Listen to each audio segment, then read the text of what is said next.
I wanted to start by shouting out our friend at Roopee, Roopee.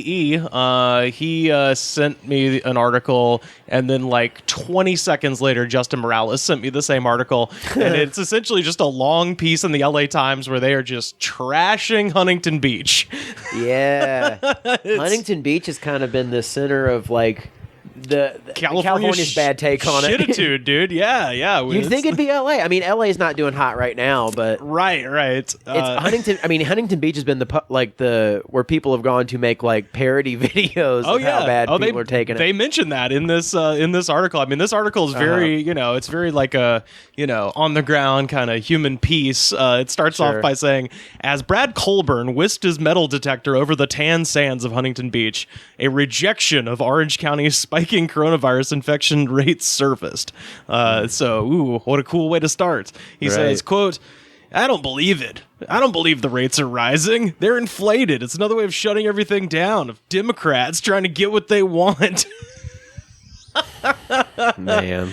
Yeah, the 58-year-old Huntington Beach resident said that he has yet to wear a mask outside of shopping. So literally, he just hasn't done it except when he's required by the government to do it. Yeah. I think that's most conservatives. They're like, I mean, I guess I'll wear it if the only thing that's separating me from my Walmart experience is a mask, then I guess I'll wear one. Yeah. His quote here is, it's almost perfect. Quote, "If you don't want to go outside, don't go outside," Colburn said. Fuck you. Very wise words. Yeah, more than any other place in California, Huntington Beach has come to symbolize resistance to many of the corona safety rules government officials have imposed in recent months. It's not as though no one in the city is wearing masks and social distancing, but many who oppose mandatory mask rules and other measures like closing beaches have been outspoken here and use the tourist mecca as a platform for their views. So, yeah. Wow, that's really is something I didn't know about California before I moved here, is that parts of it are like super conservative. Oh, yeah. The only thing I knew about Huntington Beach before I moved here was that Pennywise was from there.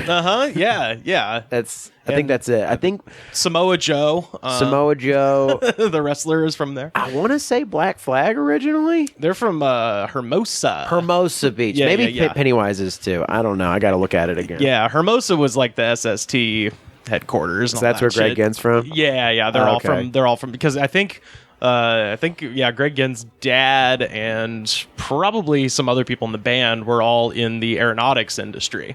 Because that's what's down there is like Boeing, and Howard Hughes had his headquarters down there. So a lot of like the punk rock bands that came out of there, all their dads are like, they build missiles for the government and shit like that. Man, you gotta love it. It's rich kids who want to get angry. But hell, it's Black Flag. That's been the conspiracy for years, is that rock and roll itself is a government psyop. Do you know about this? No, dude. Please. So, do you know who Jim Morrison's father was? No. Admiral Morrison was the man who fired the first shot, ordered the first shot fired at the Gulf of Tonkin, kicking off the Vietnam War. Really? Yeah. That's Jim Morrison's dad, and there's a bunch of those Laurel Canyon LA bands where their dads have like weird government military connections, where people are like, oh, psychedelic rock was like a MK Ultra psyop from the government to like feed all the kids acid and see what happens. Wow. And they like deputized all their kids to go be sexy rock stars, and the government financed the whole thing. I tell you, as much as there's a distaste for seeing it too, I guess nepotism hath wrought some good things. You know what I mean? Like, well, it's funny because like that of course like it's a bored rich kid who came up with psychedelic music and all this shit. Well, that's a conspiracy theory that I like, because that one is like, it's interesting to discuss, and it's not, it's so far in the past that it doesn't really matter. It's just fun to be like, oh, did you know? As opposed to now, like rock and roll was invented by black people, so it's probably absolutely. But I guess we're talking about like, well-to-do rich white kids who were in influential rock bands, as it turned out. Yeah, I'm talking about like the late 60s, because that would have been the time of COINTELPRO at the FBI, which was their kind of effort to they famously tried to make Martin Luther King kill himself because they, had pictures of him cheating on his wife and shit like that. The government was in some dirty shit in the 60s, and that whole, the whole MK Ultra thing, which is a thing no one would have known about except that somebody put papers in the wrong box and they got published. They were supposed to be burned and they instead got stored. It's the only reason that we know that the government was like actively trying to do mind control and shit like that. Speaking of government papers being burned, did you hear about how they shut down the Chinese embassy in Houston, and then they saw these fires coming from barrels, like as they're shutting it down, as like they were just burning shit tons. This was in the Times this morning. This wasn't even some conspiracy nut website. It was like, well, I think that's every embassy. If they get compromised, it's immediately like burn everything. Because I think everybody knows that most of the spy operations are kind of a unofficial satellite of whatever embassy it is. So, interesting. Yeah, that's fairly standard practice. I think when embassies start getting threatened, they shred and burn as much shit as they can. Here I was thinking, I was like, it's me reading between the lines, man. Like, there's a little blip in the news, man. Yeah, no, that's pretty standard. We do the same. I think we did the same in Iran and Libya and all those places where our embassies got toppled. That was what they were doing while they were breaking down the gates. It's like burn everything. Yeah, so, Jesus. That's standard. So I guess it's diplomatic relations between us and China at the behest of the Trump administration. Not great. No, not great. And totally predictable that that's where this would have gone, because Trump is so averse to... And it's really like it's a shitty quality about him, but it's weirdly a thing that is probably going to keep us out of a giant war. Is that Trump's whole thing is like, I don't want to lose, I don't want to look bad, I don't want to look like I did something stupid, and just blaming everything on China and not really doing shit about it is like a perfect winner. No one, everybody's like, oh yeah, he's really sticking it to him. He's just basically he can do anything, he can sell, and he's just selling people something to blame. Yeah. Selling his constituents something to blame that's not him. Yeah, absolutely. But then he doesn't actually have to do anything, because the reality is that China's economy and America's economy are so completely intertwined that no one's going to do shit on either side. With like the Chinese can use us as a piñata, we can use them as a piñata. It doesn't matter because we're the same economy essentially. Right? Yeah. We're so dependent on them, world economy, and they're dependent on us. So it's a strategically wise thing for him to do is to just talk shit about China. What are they going to do? Right. They know we ain't going to do shit. They ain't going to do shit. And we can just, perpetuate our own, selfish ends as far as the economy goes. Yeah, I guess it just makes us look worse, which is like at this point we're like, I don't know, as an American citizen going abroad right now, if we ever get a chance to again. Yeah, if they let us leave. If they ever let us leave the country again. It's so funny. I feel like there was like a good bit of like apology of being apologist towards like during the Bush era. If you're an American abroad, being like, yeah, that idiot's running the country, but I don't believe that shit. Oh yeah. No, that's going to be like tenfold with Trump being the president. Oh Christ, yeah. I went to Germany when I was 16 and stayed there for almost a month, and it was 2003. It was like It was 2 months after America started bombing Iraq, so that was just a really cool time to be over there. But I was in Ireland in 2017, and it was. I did a couple of shows in Dublin, and both of them, like, you kind of have to acknowledge if you get up there with a fucking American accent, right? You gotta say something up top about it and make a little joke, and then they'll be with you, kind of a thing. But the only time I've traveled is during the Obama years. Yeah, and it was like one of those things where no one said shit about it. Sure, everyone was just like that. Like I would imagine it'd be like, you lucky, or like. Like, not even like lucky, like it's like we didn't have anything to do with it. You know what I mean? Like, like we're still fat American idiots, but like, you got a good leader for this time, go around. I talked to some Australians after Bojo got elected in the UK. And so they're like, yeah, we're thinking about sewing Australian patches to our backpacks. No one thinks that we're British. And I was like, I hate to break it to you, but I would say less than 5% of Americans could correctly identify an Australian flag. Yeah, I don't think everyone's too stupid for that. I think we barely barely would understand what a British flag is. So. Oh, barely. Yeah. I've been playing trivia games on my phone, and I know shockingly few flags. Outside of barely all the ones in North America. Yeah. Well, there's only 3. I know, barely. That's like I was saying. Like Mexico's, I was like, oh yeah, that's Mexico's flag. Yeah. It's just Italy's flag with a fucking eagle eating a goddamn snake. Yeah, which it's cool. So cool. It is way cooler than ours. Yeah. But yeah, no, it's the flags. When I was a kid, I used to think I would like really know that shit. Like I would really like geography, and now just like as an adult, I'm like, man, that fell by the wayside. Yeah, I do love it. I had an actual encyclopedia set back in the day, and the F encyclopedia was my favorite because they had all of the flags. When you would look up F for flag, they'd have like pages and pages with like all the flags, and I would try to draw them and shit like that. Yeah, I was into it, man. Yeah, the only I think the only two, do you know the only 2 non-rectangular flags in the world? Man, this was on trivia the other day. Was it really? Yeah, it was. Or one of them was. These places could not be more different. Oh, fuck. Give me the continents. North America and Asia. Okay. So I guess that would be... I'll tell you right now, one's a U.S. state, and the other one is a country. Oh, okay. Shit. One's a state. It's fucking god damn it, Colorado. Oh, Ohio. Okay. Yeah, and the other one is Nepal. Right. Could not be more fucking different. But yeah, I'll tell you what. They're similar in ways. You know, one is home to Mount Everest, and the other St. Louis. Yeah. Well, nope. No, that's in Missouri. God damn it. Columbus, Cincinnati. Cincinnati, Dayton. Right? We'll edit that out, and by edit that out, I mean don't edit that out. I'm stupid. Oh, the song is playing in the background. It's too hard to edit this part.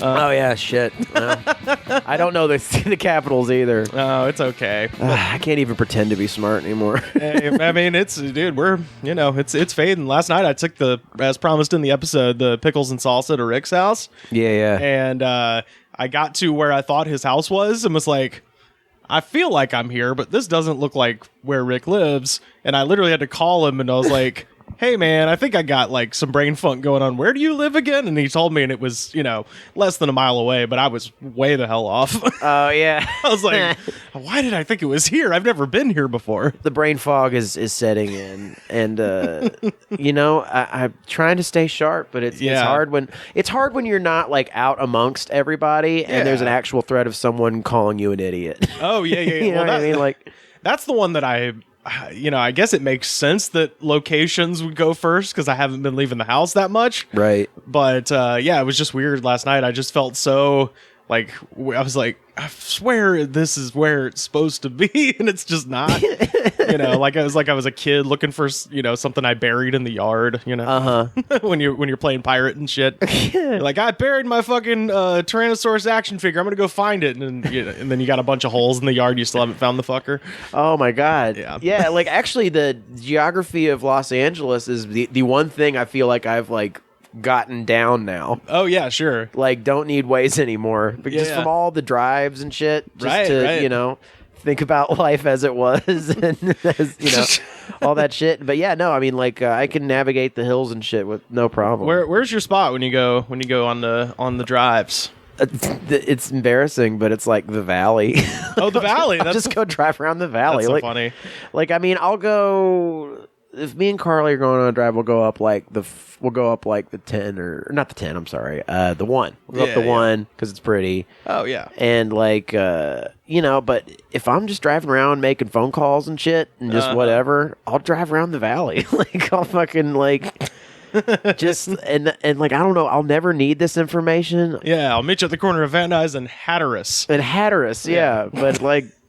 I just kind of, it's my place to aimlessly drive around. That's interesting. It's like when I was a kid and when I first had a car and I would go smoke weed in my car, I had a little track to go on, like around my neighborhood. Yeah, I know what you mean. And now I have a track. I don't smoke weed in my car, but I still like the comfort of having a track to go on. Yeah. I want to get more into going down to like Long Beach and like the South Bay, that kind of area. Because I'm afraid of like the conservative dumbassery. I mean, like, I'm not getting out. I just mean for cruise. If we're talking, nighttime clear your head cruising situation, I want to take it over that Vincent Thomas Bridge down there. Yeah, I think I've been down through Long Beach just on a night drive. Yeah, it was fun. Yeah. Like, like it's weird. Long Beach is very different. Absolutely. Well, I always do the same kind of loop. It's usually if I'm going down to like walk on the beach or something, I always go up to Malibu because there's fucking nobody out there. Yeah, that's a good place to go. But yeah, my loop is always down the 10 to the Pacific Coast Highway and then up to Canaan Dune Drive and then back around the valley. So it's like this huge fucking loop, but it's clear your head if you need to do that. Dude, fuck yeah. I'll go as far up as like Ventura to like, oh yeah, sure, like right before you hit Santa Barbara. Yeah, like those weird beaches where it smells like oil. But there's no one out there. Port Hueneme, home of championship wrestling from Hollywood. No shit. Yeah, man. Whenever wrestling comes back, that's fun as shit. They run shows out there every other Sunday. It's a free show at the rec center, and it's great because you can totally trick non-wrestling people into going there by being like, "Hey, you want to go to the beach for a little bit?" Yeah, You go up to the beach is nice, but then also free wrestling show. It's like, oh wow, funny this is here. I gotta say, of all places to be quarantined, it is nice to be quarantined in a place with like trails and beaches and shit. You know what I mean? Like, yeah, and in a place where you can have access to a car and shit like that. I talked to my friend, my friend who lives in Brooklyn, and he is constantly seemingly on the brink of just absolute madness in his house because I believe it. Fuck, you gonna he's not getting on the train. We're gonna walk out of New York. Yeah. I mean, like. No, I mean, I fucking love New York, too, and I can't wait to go back whenever and thank God it's fucking going down there. Yeah, yeah. Do you think it's just because people were, well, obviously it was so bad there. Yeah. I heard something today, like we've hit like a number higher than number of cases. Yeah, California is officially number one today. Yeah, officially number one as of like the most cases in the country of the whole thing. Yep, which... granted, the highest population also of any state, but still, for a place that was relatively speaking doing okay in March and most of April, it is just it's falling apart. It's like when you're baking a cake and then at like an hour into the oven, the cake just collapses. Well, I think it's the same word that keeps coming up is like. Patience. Like no one just demonstrated patience and they're like, it's a waste. Like the last 3 months were a waste. And it's just like, it doesn't matter. Yeah. Yeah. But I mean, I understand, especially for a place where it's like, dude, we have all these like natural beauty that you can be remote at. Absolutely. And but yeah, thank God that like, maybe because it was so bad in New York and it's like, you can't avoid because it hasn't really been you hear about. I was talking to my buddy who lives in Brooklyn and he was just like you hear sirens all the time. Yeah you can't avoid it, and it's like here you don't really hear that. Like, no you don't hear sirens all the time, or like we're more spread out, so it's not as obvious here.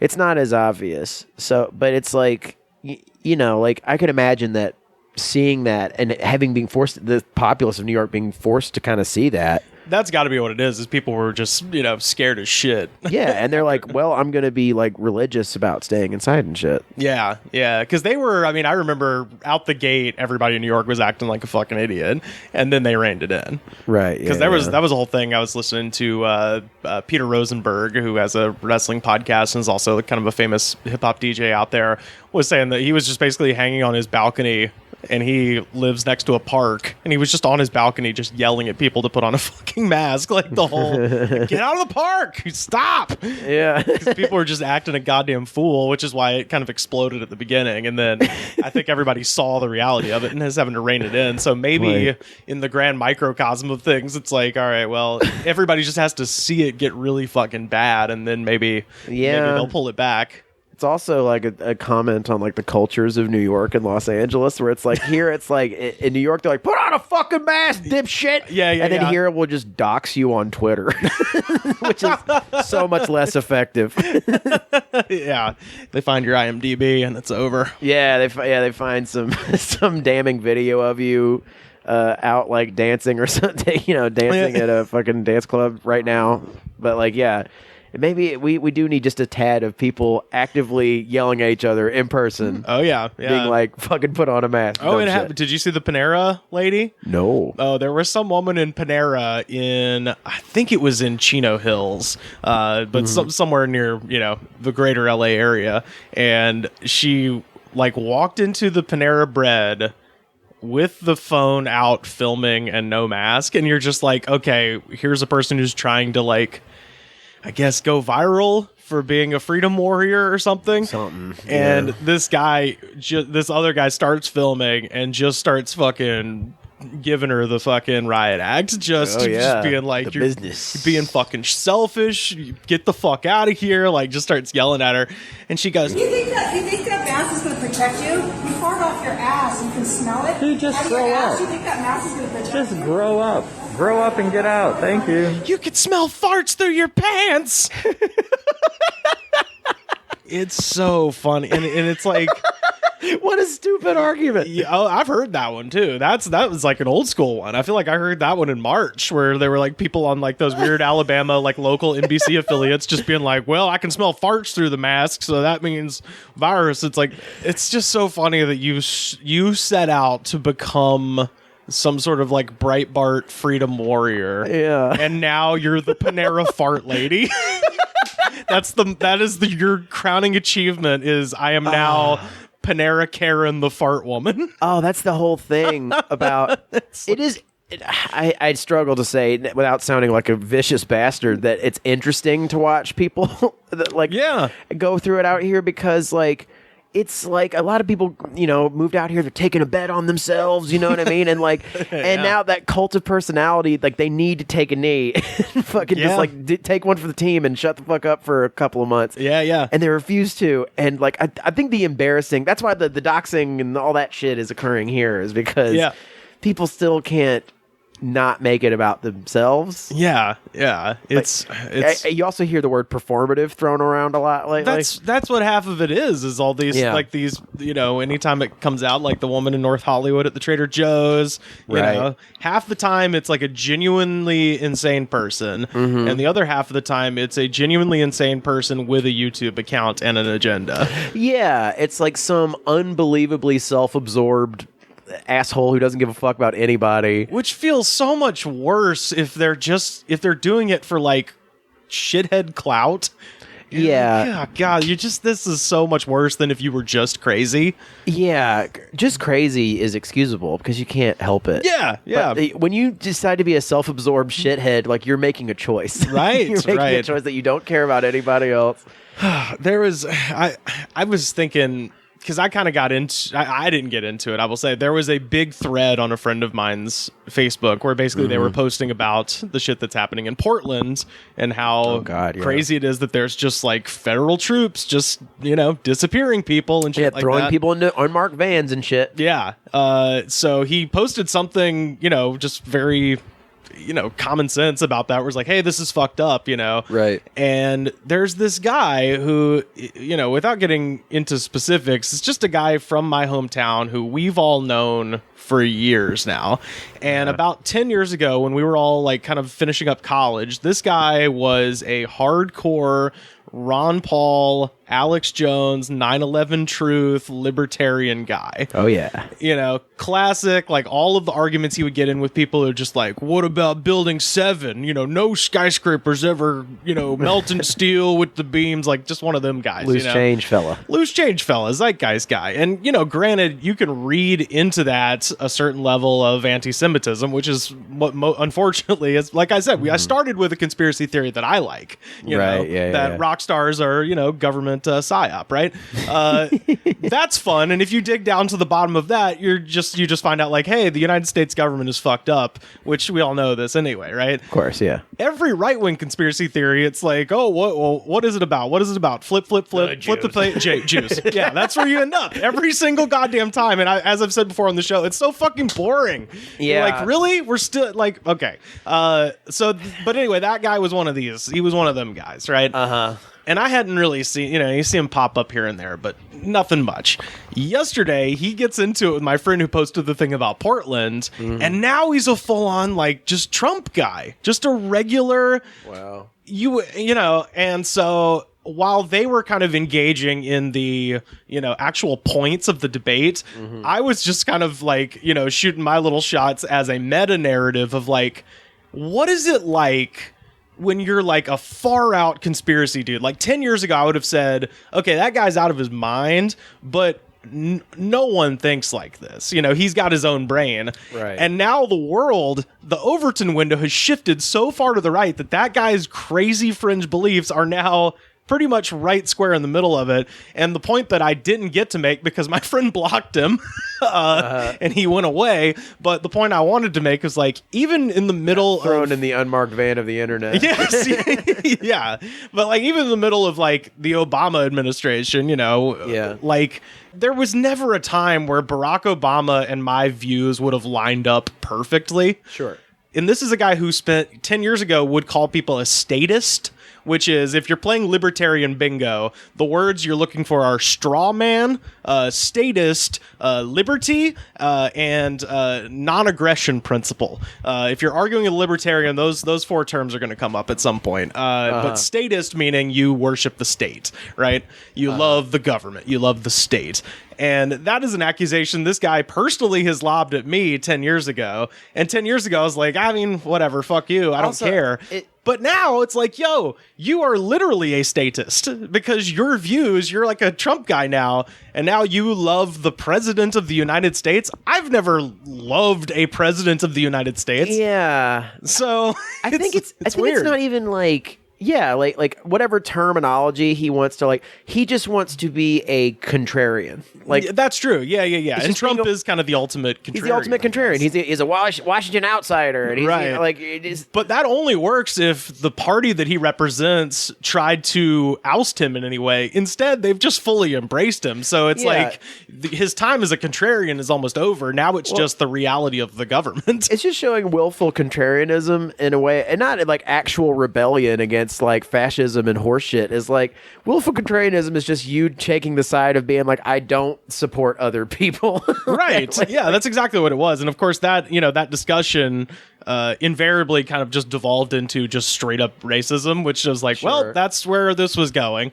Right, It's what we all knew, but nobody was like saying like, hey, again, if you just start digging, you're going to find that the whole point of all of these conspiracy theories is it's an easy way to justify prejudice and hatred, as opposed to doing actual deep thinking and being like, hey, maybe it's rich people and the government's fault, as opposed to, an oppressed minority standing up for their rights, or people, marching in the streets on behalf of those rights. Yeah. It's, So have you ever thought about it this way kind of guy where he's just like, but he circled back around to Trump? It's like, that's embarrassing. Yeah. Take a knee. And I was, he's also a wrestling fan. So I was trying to put it in a way he could understand. I was like, so what's happened basically is like a year ago, you were the Godfather. You had the Ho Train, roll a fatty for this pimp daddy, 9/11 truth. You were crazy.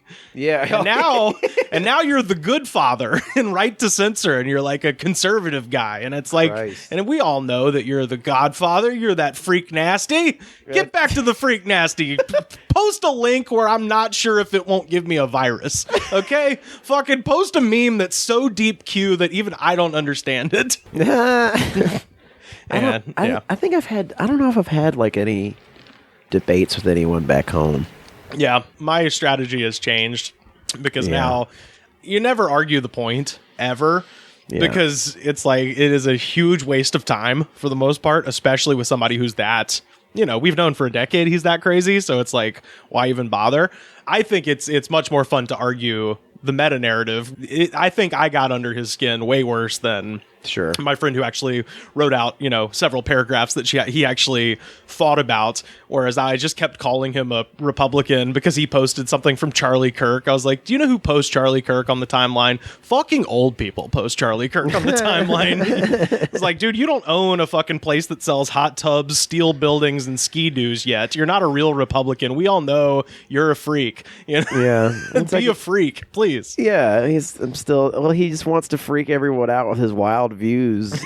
That's what it is. But now your wild views are no longer, they're just mainstream now. Yeah, you're just the status quo. Like, you've just aligned with the status quo. Dude, like if America got to the point where we all believed that rock stars were psyops for the government, And I'd be kind of freaked out by that. I'd be like, wow, that's crazy that this, or that, it's almost like if UFOs existed, you're just like, damn, I've wanted this to be true for years. And now that it is true, it's kind of fucking with my head. If a bunch of big feet walked out of the forest and shook hands with the governor, it's crazy. Iggy Pop is a psyop. Yeah, I got what I wanted. It's weird. It's like I got and just American rock stars like Jim Morrison. Iggy Pop. There's Jimi Hendrix. There's another one too. Well, Hendrix was in the army, and they were definitely administering MK Ultra shit to the army.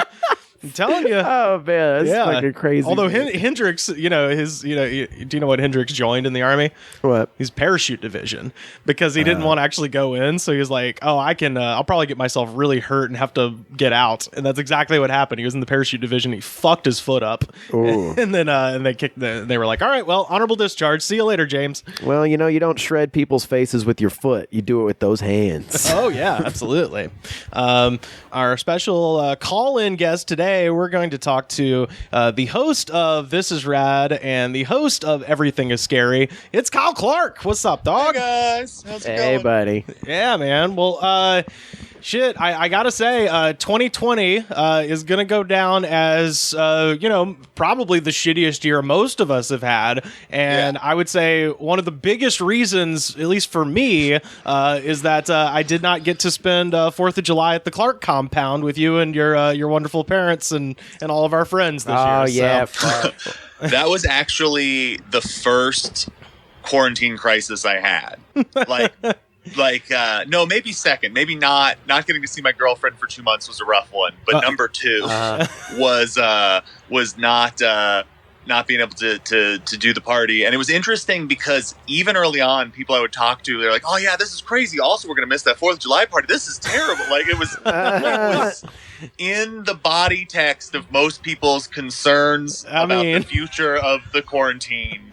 And that was both terrifying and very heartwarming. Like it's nice to have just a shot of kindness through when your body is full of electric terror. Yeah, sure. Yeah. That was when I moved here, that was like the first semblance of like feeling like a part of one of the first semblances of feeling like a part of a group was that party. Like I was like it was very nice, like to be around everybody. It's supposed to be comedy neutral ground. Everybody, you'll leave all your jackets or vests warrior style at the door, and we all remember that we all technically work together. Yeah. Well, it's how I mark the time too. Me too. Oh, every single thing I used to mark a year has disappeared because the third existential crisis was being very sure at this point that like there's no Halloween too. I'm like, all right, I don't have the 4th of July or Halloween haunts, like the two things that normally keep me going in a year. So we got to figure out some hobbies. Oh my God, that's right. Yeah, we did a whole episode together way back in the day about your love of haunted houses. I'm so sad that that's probably not gonna. I mean, maybe we can.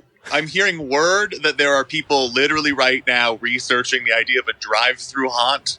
I may or may not have in the middle of the night sent a DM to one on Instagram going, anything I can do to help, please use my resources. Dude, I just saw they've got officially open today drive-through strip clubs in Houston. Oh. So, hey man, if the strippers can do it, baby, I think the ghouls can do it, My God. The goblins are up to it. American ingenuity, folks, at its finest. I know. It's the gimmick is the strip club is because it has to be like serving food, so they just have this giant tent outside, and you order a burger, and while you wait for the burger, the girls dance for you in the drive-through. But they put these weird like curb feelers on your hubcaps, it looks like, so I guess you can't, like, they don't want you running over the banister where all the girls are dancing. Yeah. So that was a solid call on their part. Yeah. That's them troubleshooting. They took a minute to say, hey, how could this idea go wrong? and they in fact found ways.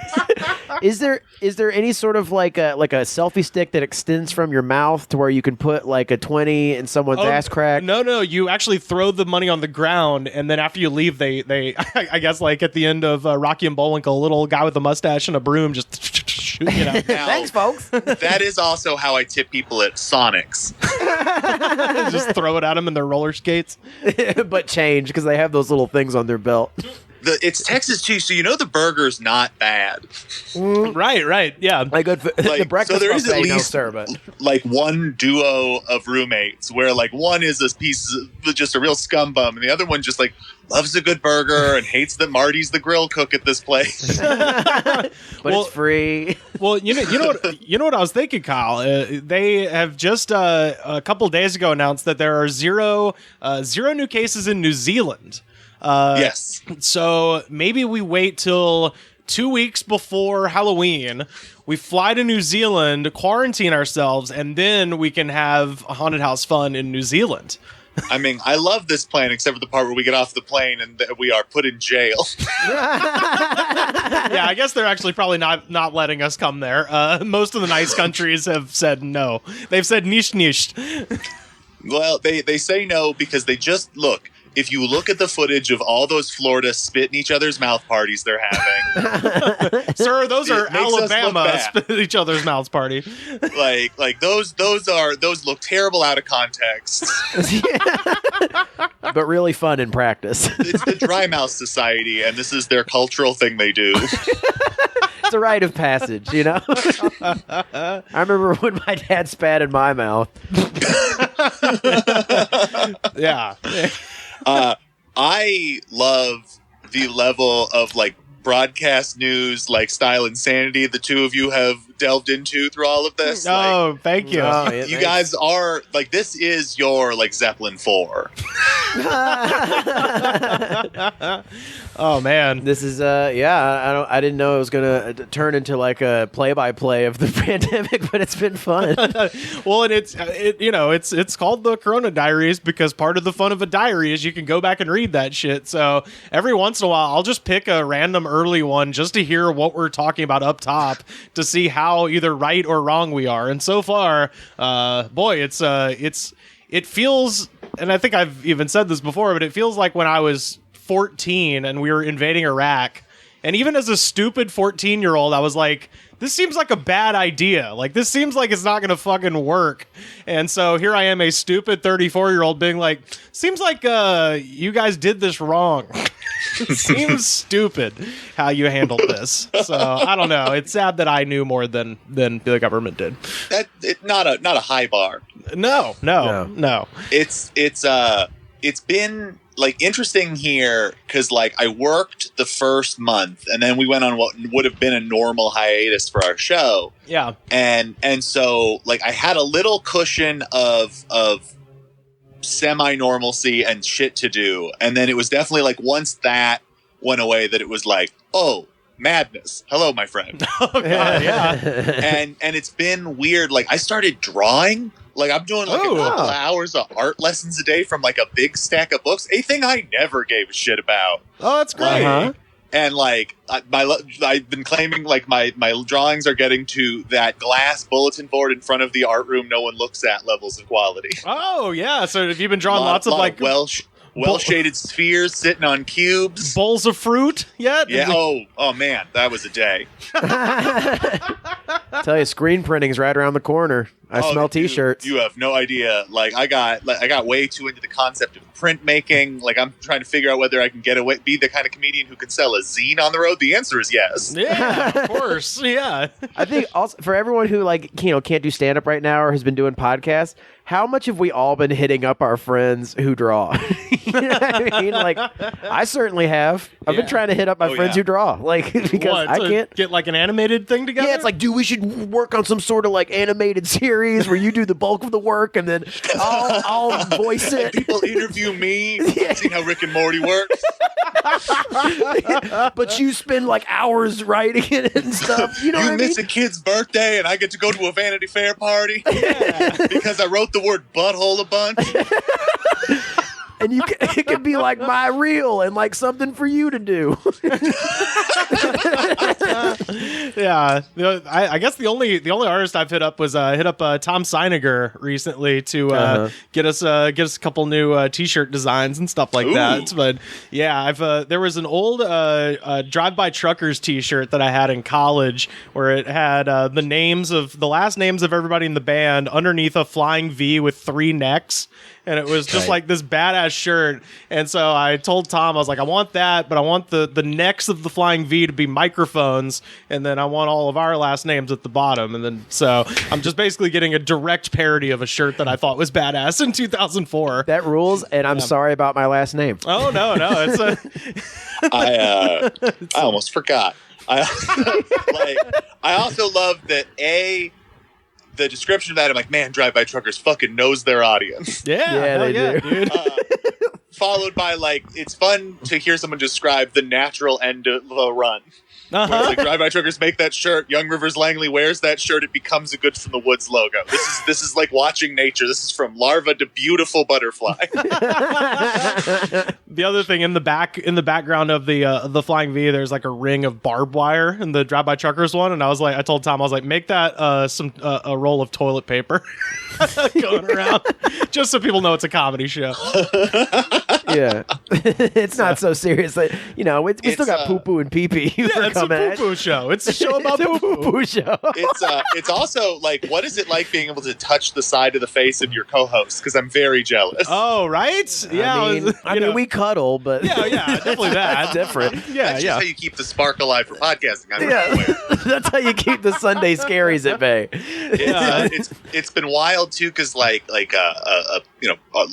Knight, past guest, part of our show's machine, her grown-up job, which is very impressive, requires every computer in their house. So Burnside gets to broadcast off like whichever one is either charging or not directly being needed to be used for the Zoom calls.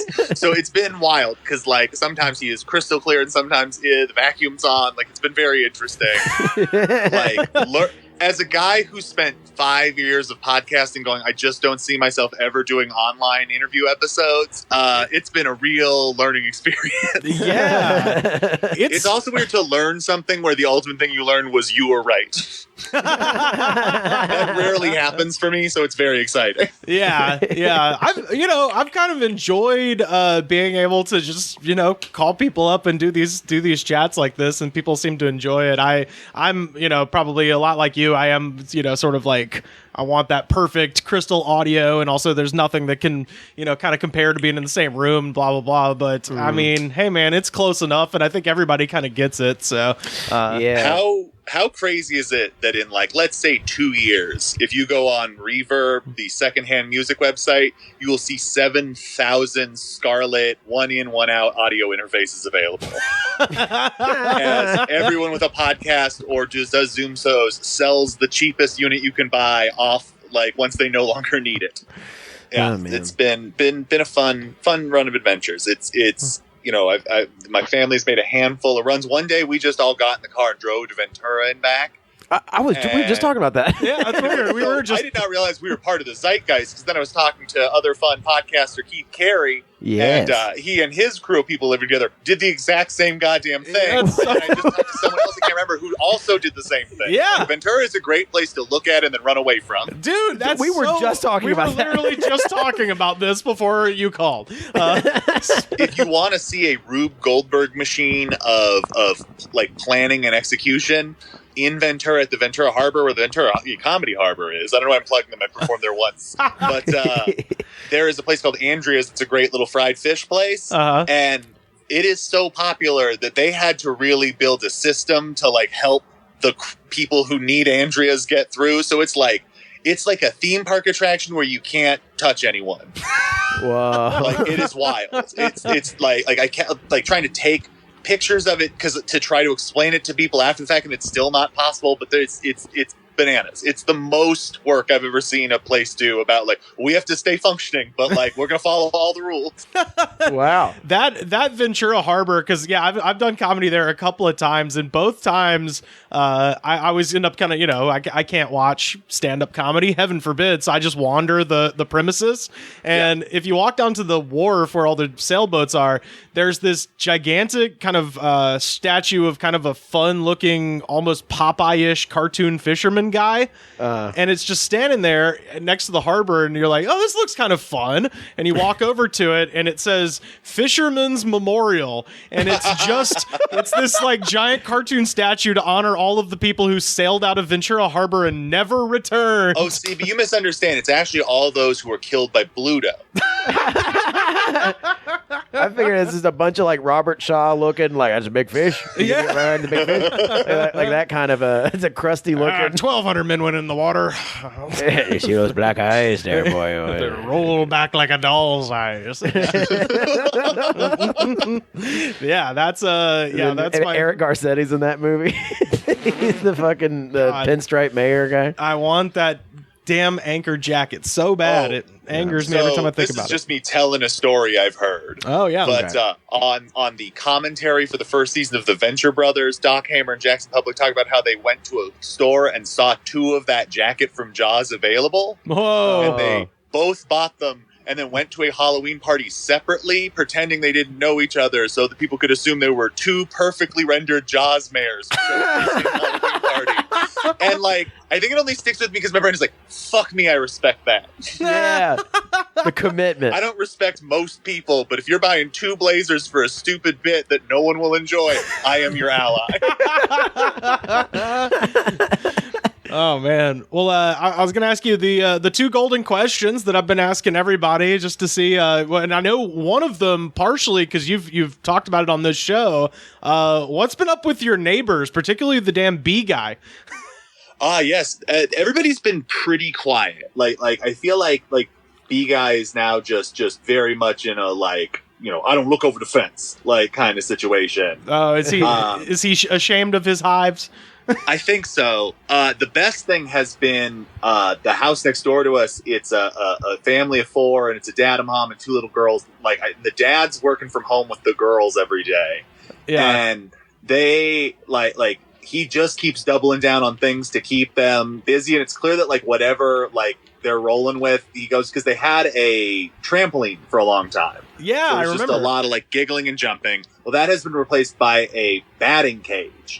Oh. And like his little girls are getting into softball and they are crushing it. And it is like I've got goddamn spring training. If spring training was 8 years old next door.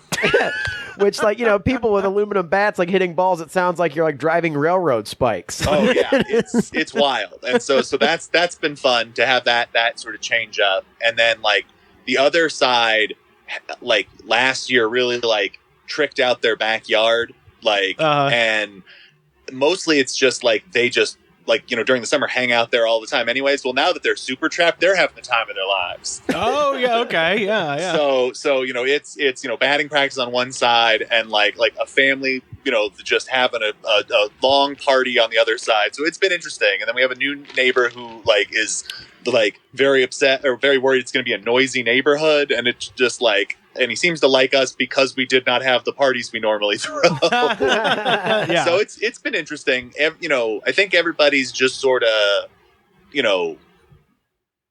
it's interesting to see every person kind of process in their own way, where some people are like, hey, how's it going? Other people are like, I can't look at the rest of the world, like, but the mail is my window outward, like, so a lot of straight out and backs, like. Yeah, well, that's good. Yeah, because y'all are a little bit further out in the suburbs, so it's not quite as cramped as some of our other it's been wild. The craziest thing of anything was about a month in, like, we needed to go to Costco to get some supplies. Oh, yes. This was going to be my next question. Okay. And so my parents are both over the age of 65, so they qualify as seniors. Yeah. So my mother and I went to the senior early mornings at our Costco. Because you can have one able-bodied young person go with you. Yeah.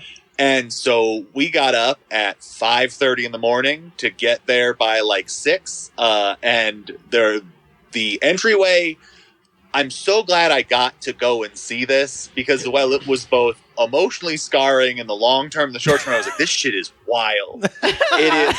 They did not yet have any of the shit we now see for, prepping. And so there weren't barriers anywhere. There weren't markings on the ground and all the shit you see now at places. It was just hundreds of overturned Costco shopping carts threaded with yellow caution tape, making a massive serpentining maze on the ground of which there are X's every 10 feet for where you may stand. Oh my God.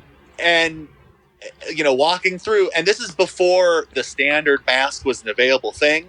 Yeah. So you are not only standing in a post-apocalyptic Costco, but it's also still dark out, and it is almost exclusively the elderly in bandanas. My God. Or whatever facial covering they can do. And waiting there for because getting in line because they were only letting chunks in at a time. We were pretty close to the front because we went real early because we wanted to just get in and get the hell out. Yeah. And so we're standing by and we're kind of waiting, and mostly we're just taking people in. And the thing I was most fascinated is there was a lady one barricade over from us who was just grilling anyone who will talk to her about information about what if they heard. And so that was wild. And then I'm glad I was listening because many of the other ones were just sort of and then just said something very ignorant. Sure. As people do. I heard it was the 5G. I believe it was something. See, I haven't got any good 5Gers. We're all just first the inquiry and the impeachment, and now this. I'm yes, that is how this works. That is what is happening. we went with the stand option this time to see if that would get him. But no Bill Gates talk. And so eventually they let people in, and this is the other part that made me happy, and it made me so happy I could not stop laughing, which I was frowned at for. So you walk in, and a Costco is the electronics over to the side, and then you walk in, there's that center area that's kind of seasonal before you get to the store. Well, the seasonal area is cleared out, and it is exclusively paper towels, bottled water, and toilet paper. Yeah. Stacked on giant pallets like the money in the Dark Knight. And there's a woman standing on the pallet with two other people flanking her from either side, shouting out the instructions for how to approach to get the 3 mystical items. The only thing that was missing would have been the 2 guys standing in front of her wearing hockey masks with shotguns. Yeah. It was that level of road warrior. I kept waiting for flame jets to shoot up. Yeah. This town deserves a better class of sick people. Yeah, and it was so. And then they got really mad because I was laughing real hard, but it's because we had toilet paper already. So that was interesting. I'm trying to think. I know there was one. Oh, that was the other crazy one. Is maybe a weekend. Things are still starting to shut down. The day I got work done was wild because when I left my office, I was coming back in a few days to shoot an episode of the show without an audience. Oh, God. And then by the time I got home from my commute, we were working from home. And I was like, well, I sure wished I grabbed anything from my desk. Oh, shit. And so, after a couple of double down buys and a couple of things, I got my setup back. But that was interesting. The thing I can't laugh at is, that day I had brought a container of hand sanitizer to keep on my desk. And there's no way that wasn't stolen the second after I left. But so about a weekend, my mom has one last trip to physical therapy for her surgery last year. And so I'm going to take her, and it's a weird thing where she's got to, mask up and go in. I got to wait outside. So I decided I'm going to go get food because I could still go to a restaurant. Yeah. And I go down the street from where her physical therapy is to a Black Bear Diner, which, if I'm in trouble, I'm going to eat biscuits and gravy. It's how we understand each other, Rivers. Sometimes it's like reading tea leaves. If you read the biscuits, it will tell me what I need to do with my future. But so I go to the Black Bear Diner, and they are half staff, and it's pouring rain, and it has a very, I feel like I've wandered into, an off-brand John Carpenter film. And I go and sit down in the restaurant. The waitress comes over, and she is visibly shaken by everything that is happening. Sure. And she's hey, like, is this wild? Right? I'm like, yeah, it's pretty crazy. And she's like, I got a real Christian sister. And she says, this is God punishing us for all the progressive things that have been happening. What do you think of that? Literally said that and then said, what do you think of that? As if she was like, so tell me of what you feel about Revelations. Yeah, then I'll get your order. And I said, well, I think that, thinking like that's going to get a lot of people hurt. And I think that the best thing we can do is sort of show compassion to each other and be patient and get through this kind of as a team. And she went, compassion, yeah. And starts nodding a bunch. And she points at me and goes, I like that. And it's like, I like you. And then walked away. And then every 5 minutes for the remainder of my last time I ate in a restaurant, the waitress would sit down across from me with another concern of hers and ask what the alternative to God hates us all is, according to some guy who came in. Wow. Oh, that's amazing. But if this is the end, though, what should we say to our loved ones? Now, could God make a sawmill gravy so delicious? Can I get some more pads of butter, please? Look, if gravy is now one of the horses of the apocalypse, I'm maybe now joining a cult. Oh my God, that's fucking amazing. If the sea instead of blood turns to delicious sausage gravy. If the ocean was gravy and I was a duck, I'd swim to the bottom and never come up. Yeah, and so, but it's been interesting. After that, the boring set in. So it was like, those early weeks had all of it. Then it was just a lot of like, well, I guess I'm going to finally watch all of Star Trek Voyager. Oh, yeah. Oh, man. Well, yeah. Oh, yeah. I just remember with the beginning of the damn pandemic was Tiger King. That was the last time we talked. That's right. That's right. Yeah. Go back in the This Is Rad archives and hear our Well, I will say this. If and when you guys decide to do The Last Dance, I always want to say The Last Waltz, but that's the wrong dude. It's on Netflix now.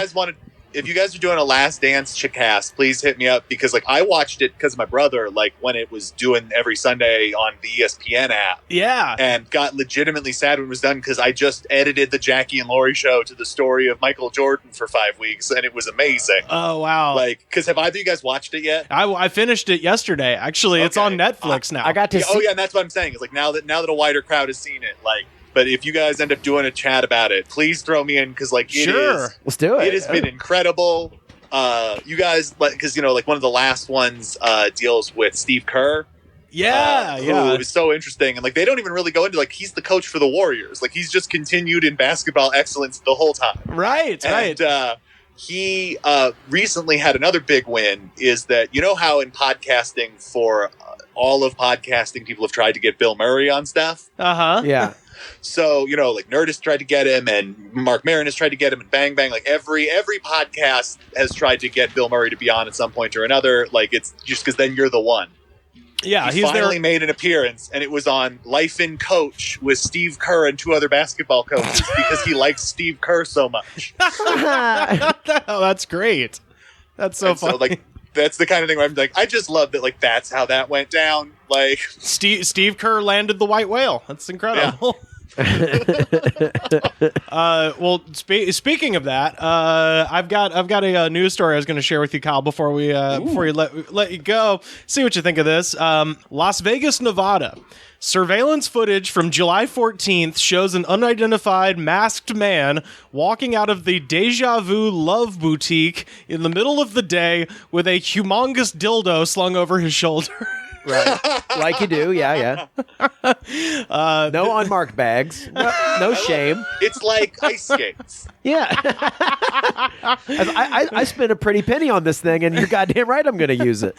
Well, he didn't spend a pretty penny on this thing. This is not... He walked out with it slung, just fucking got put on a mask, went to the Deja Vu Love Boutique, and strolled out. A double-sided discount? This is not your average dildo. It stands a whopping 3.5 feet tall and weighs an impressive 40 pounds and goes by the name Moby Dick. Speaking of white whales, yeah. That's into gravity blanket territory. Moby Dick retails for an estimated $1,200. That's Good Lord. Much. I mean, it's a 3.5 foot long dildo, though. I mean, that's not that big. That's an expensive habit. I mean, Yeah, like is it the size of a small child? Yes. Yeah. Have I ruined it for anyone who owns one now thinking of it under those metrics? I hope so.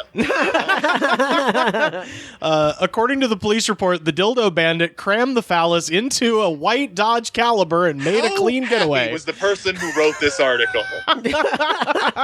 This was a journalist who wrote this. I assume high-fiving a mirror. It was tired of writing the words death toll every day.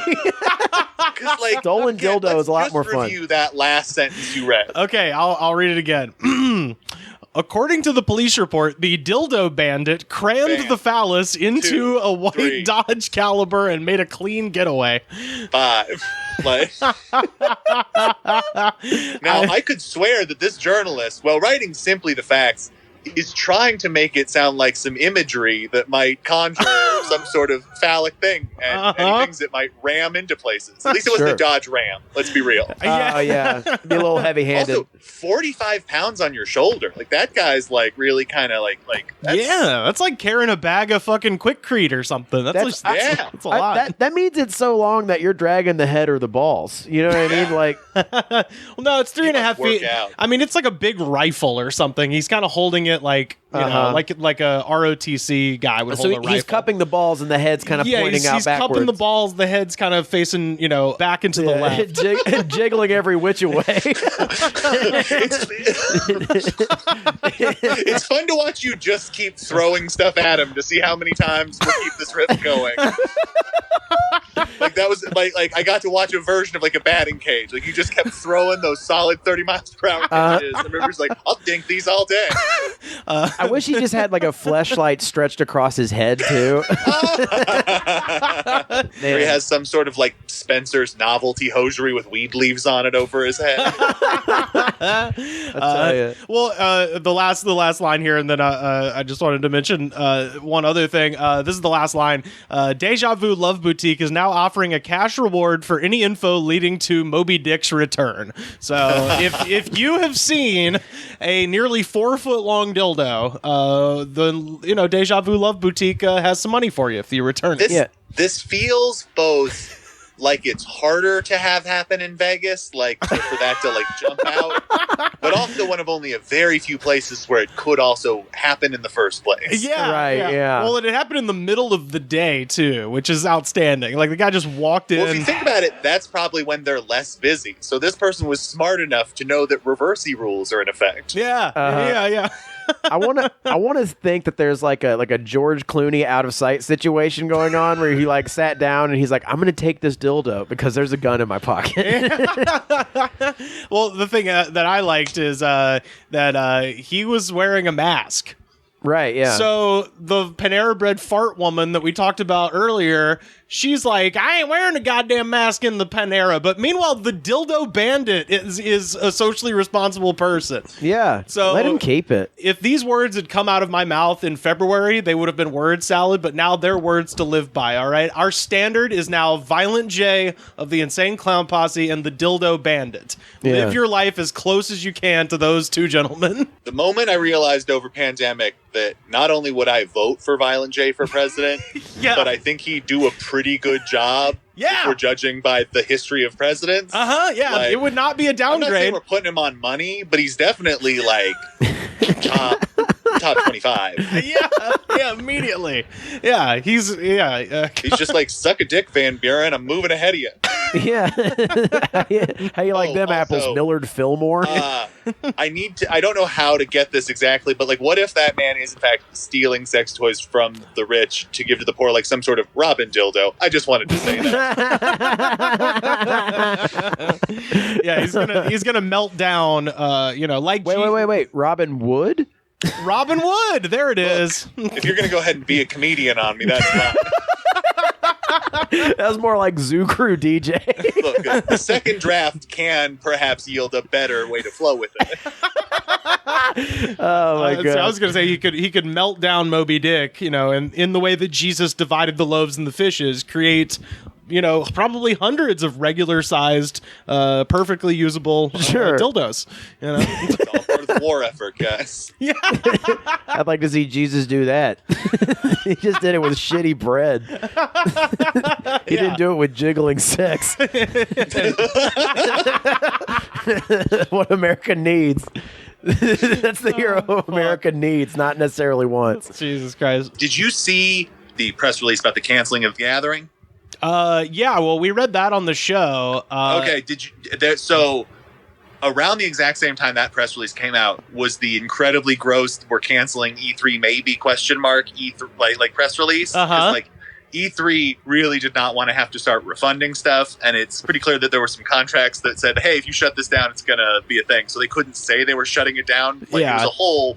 So they let people try to lose a bunch of money off it. So they did. And then they're like, we're not saying we're closing things. So don't sell off your tickets yet. And the same day, the fucking gathering's like, yo, fam, we're in trouble. Everybody mask up. We'll meet whenever this is done and have a party. But in the meantime, be good to each other. It's like, I love that a top tier corporate video game, management consolidated or whatever, is I don't know, we should maybe still all get people together in a mass gathering. And the juggler's like, that shit's dangerous. We looked at the science and we're for it. Yeah. We are believers in miracles, but it's just not happening this year. Okay? Yo, the miracles is a song. It is symbolism. That seems to be what many people don't understand about our music. The same way we do not wish to shoot diarrhea down my grandma's cut off head, I also do not think that miracles can happen. Yeah.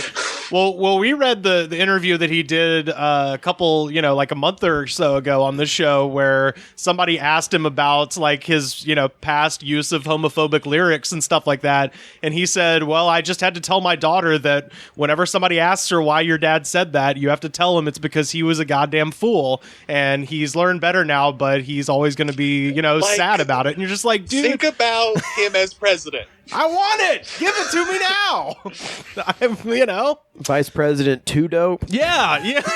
Make them both. See, but I genuinely think that they'd pick a woman of color as their vice president, going, "Yo, it's just a good thought." Also, Shaggy Too Dope, clearly agriculture for all that weed, which is now super legal. Bring it on, man! Juggalo Nation, why not? Well, Kyle, this has been super fun as always to chat with you. Let's do this again. Let's do this again soon, again, boys. It is always a delight to see your faces. Yeah, man. Well, tell people where they can find you and your two.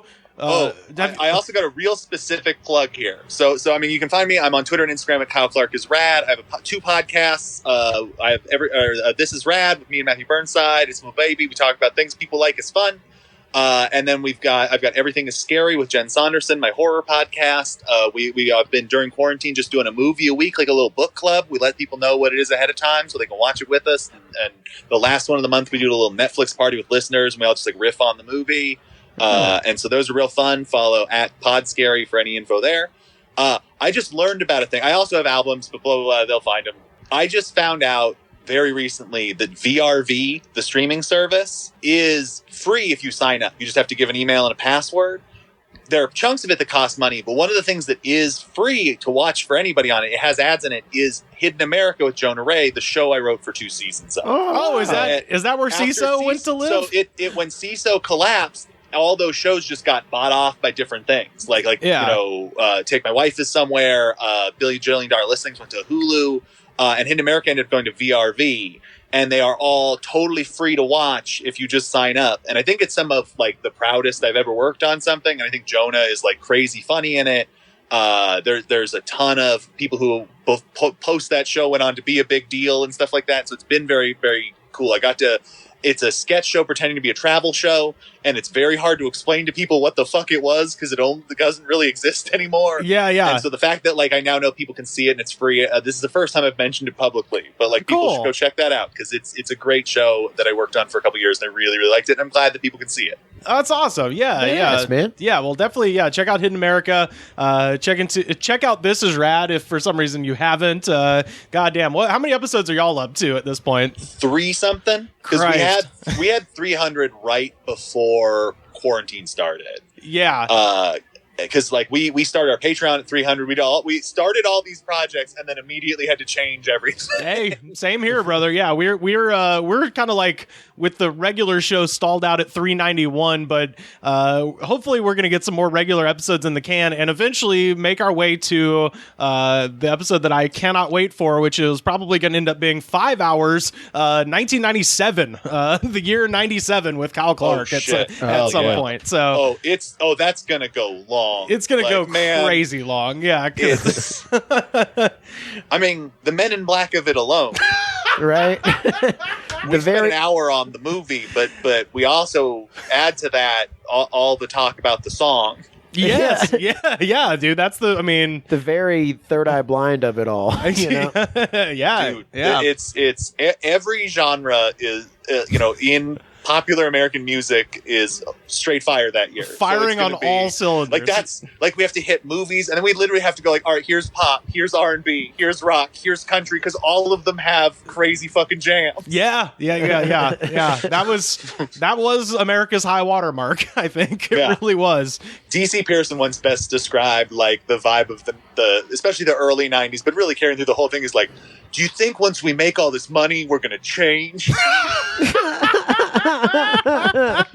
Oh boy. Well, shit. That's so coming soon at some point. We might. So that's a little taste, but that's going to be a beautiful thing. But guys, this was a goddamn delight. Please let me know if you want to come back and riff again, because this is there's few things make me happier than sitting on Goods from the Woods. So. Yeah, this was great, dude. We'll talk to you later, Kyle. Thanks so much for calling in. And bye, guys. Oh, hey, let me at some point I'm going to bring you and your parents and Casey some salsa and some pickles that I grew in my garden. I keep bringing up the pickles because we have some bullshit famous Daves right now that are garbage. I keep eating them and then going like, ugh, these taste like the opposite of what Rivers can do. Well, shit, I might make a masked handoff later this evening. I might stroll out there. Okay. All right, dude. Well, very cool. It was good to talk to you, man. We'll chat good soon. To see you guys. All right, take peace. it easy. See you, Kyle.